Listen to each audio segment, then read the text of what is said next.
Ogie Alcacid, sinulat ang kantang Araw-araw Ikaw Lang Ang Mahal para sa Kim Pao. Kim Chu, nag-I love you na kay Paolo Avellino. Resulta na magpasikat sa It's Showtime ngayong taon, kaabang-abang na.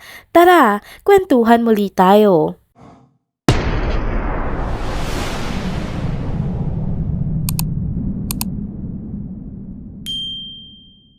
Hello mga ka-trenders! Welcome back muli sa ating channel.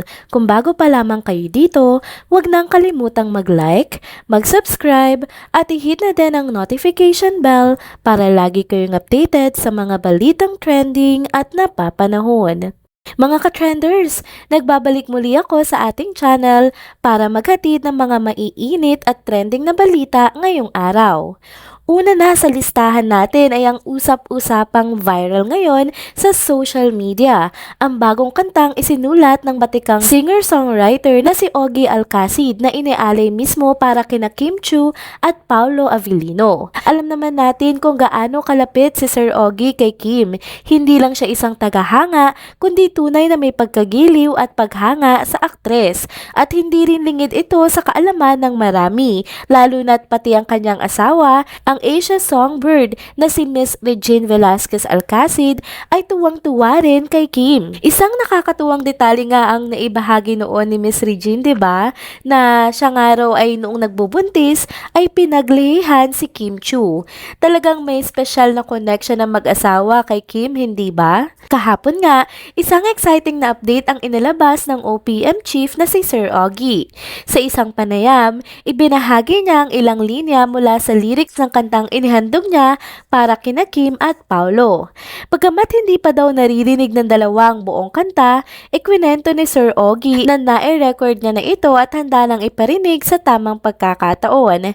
Marami ang naghihintay at umaasa na baka nga kantahin at iparinig niya ito sa kanyang nalalapit na concert sa darating na November 30. Matapos niyang ibahagi ang sneak peek na ito ng lyrics ng kanta na iniaalay niya sa Kim Pao, bumuhos agad ang mga komento mula sa mga netizens.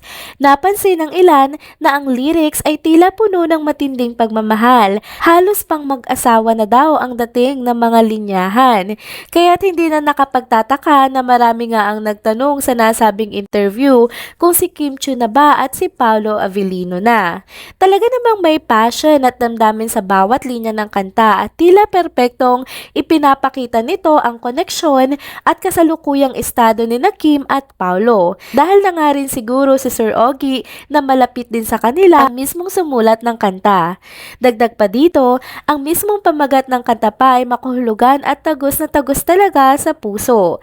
Ito nga ay ang pamagat na Araw-araw, Ikaw Lang Ang Mahal. Sigurado ako, maraming Kim Pao fans na naman ang kilig na kalig at umaasa at excited na marinig ang kantang ito. Hindi na nga bago ang ganitong inspirasyon na dulot ng Kim Pao dahil marami ring ibang singers ang nagpahayag ng suporta sa tambalan ng dalawa sa pamamagitan ng pagkanta or pagkukover ng mga love songs. Isa na dyan si Miss Regine Velasquez Alcacid na naghandog ng kantang Hindi Sinasadya at si Teddy Corpus na nag-interpret ng kantang Kontento. Mga bigate ng mga singers na ito ha, kaya hindi maitatanggi na may genuine inspiration sila sa likod ng kanilang musika na inihandog para sa Kim Pao. Pare-pareho silang may sariling mga pangalan na sa industriya, kaya naman hindi natin masasabi na sumasabay lang sila sa hype ng Kim Pao. Isa pa, malalapit sila kay Kim kaya siguradong may pinanggagalingan ang dedikasyon na ito ng kanilang mga kanta para kina Kim at Paolo. Siguradong marami pang naghihintay ng mga susunod na updates sa kwento ni na Kim at Paolo, lalo na't patuloy ang kanilang pag-trending sa social media at sa mga puso ng kanilang mga fans. Abangan natin ang nalalapit na concert ni Sir Ogie Alcacid at malamang ay marami ang mapapasigaw ng sana all sa kanyang inialay na kanta para sa Kim Pao. Dumako naman tayo sa ating susunod na topic sa video update na ito. Isang picture nga ni Kim Chiu ang naging usap-usapan at nag-viral sa social media kahapon lamang. Kuha nga ito noong Webes sa 2024 Philippine International Motor Show na ginanap sa World Trade Center. Sa nasabing picture, makikita si Kim na may hawak na dalawang tumbler. Ngunit hindi ito basta ordinaryong tumbler lamang dahil may mga nakasulat na mensahe ang mga ito.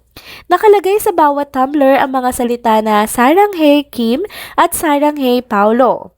Sa kuha ng litrato, kitang-kita ang pagkakahawak ni Kim sa mga tumbler, ngunit ang mas kapansin-pansin ay ang pagkakakuha ng nasabing picture. Ang nakuhanan kasi sa picture ay ang Saranghey na text sa isang tumbler at Paulo naman na text sa kabila. Kaya pagbabasahin mo ay Saranghey Paulo ang labas. At hawak-hawak nga ito ni Kim Chiu at alam naman natin mga ka-trenders na ang kahulugan ng Saranghey ay I love you. Kaya naman, nag-trending agad-agad ang nasabing picture at hindi maiwasang magdagsaan ang mga komento ng mga kinikilig na Kim Pao fans.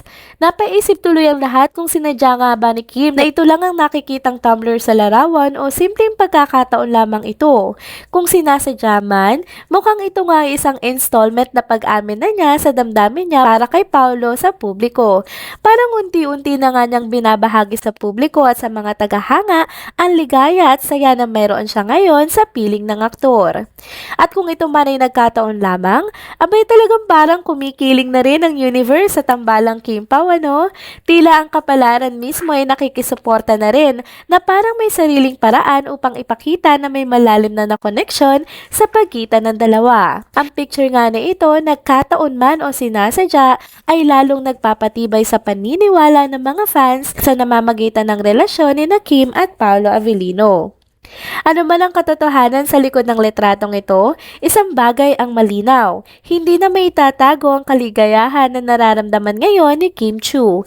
At alam ng lahat na malaking bahagi ng kasiyahan niyang ito ay si Paolo Avellino, na tila nagbibigay kulay at inspirasyon na sa kanyang mundo ngayon. Sa bawat ngiti at simpleng kilos, parang may tinig si Kim na nagsasabi kung gaano nga siya kasaya at kasigla sa bagong kabanatang ito ng kanyang buhay. Narito naman ang huling bahagi ng ating video update na ito. Kahapon, natapos na ang bawat performances ng mga host ng It's Showtime para sa kani-kanilang magpasikat performances. At talaga namang umani na napakaraming papuri ang bawat isang grupo na nag-perform. Hindi lamang kasi sila nagpakitang gila sa kanilang mga talento at nakamamanghang performances, kundi nagbigay din sila sa bawat pagtatanghal nila ng inspirasyon at mga makabuluhang aral para sa mga manonood ng programa. Pero dahil nga ito ay isa pa ring competition, hindi maiwasang maglabasa ng mga kuro-kuro at hula ng mga netizens online sa kung sino nga kaya sa mga grupo ang tatanghaling kampyon sa magpasikat ngayong taon. Marami ang umaasang ang kanilang paboritong grupo ang magwawagi at hindi na makapaghintay para sa announcement ng result. At ito na nga, ngayon na ang moment of truth mga ka-trenders. Mamaya sa It's Showtime, malalaman na natin kung sino ang magwawagi sa Magpasikat 2024. Sa pag-aabang natin, let me take this opportunity na paalalahanan tayong lahat sa social media na mag-ingat sa pag-vouch para sa kanya-kanya nating mga bets at iwasan ang pagiging masyadong harsh o mapanakit sa mga artist ng kabilang grupo. Mas makabubuting ipagdiwang na lang natin ang panalo ng sino man magwagi at panatilihing masaya ang lahat. At the end of the day, ang Magpasikat ay ginawa upang maghatid ng kasiyahan at inspirasyon sa mga manonood at para din makatulong sa mga chosen beneficiaries ng bawat grupo. Ito din ay isang espesyal na selebrasyon ng ika-15 anibersaryo ng It's Showtime, kaya't mas mabuting good vibes lang tayo mamaya. Pero syempre, bilang mga certified Kim Pao fans, sabay-sabay natin ipagdasal na manalo sana ang Team Ogie. Sana'y sila ang tanghaling panalo dahil napakaganda nga naman ng performance nila at deserve na deserve din naman talaga nila ang manalo. And that's it mga ka-trenders. Dito na po muna nagtatapos ang ating isa na namang trending video update.